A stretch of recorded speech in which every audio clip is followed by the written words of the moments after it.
ಆಫೀಸಿಂದ ಬರ್ತಾ ಇದ್ದೆ, ಒಂದು ಪೋಸ್ಟ್ ಕಣ್ಣಿಗೆ ಬಿತ್ತು ನನಗೆ. ನೋಡ್ರಿ, ಇದೇ ಆ ಪೋಸ್ಟು.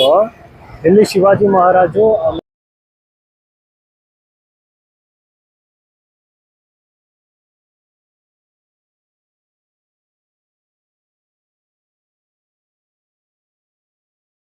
ಆಮೇಲೆ ಕೆಂಪೇಗೌಡರು ಇಬ್ರು ಒಂದೇ ಪೋಸ್ಟ್ ಅಲ್ಲಿ ಇದ್ದಾರೆ.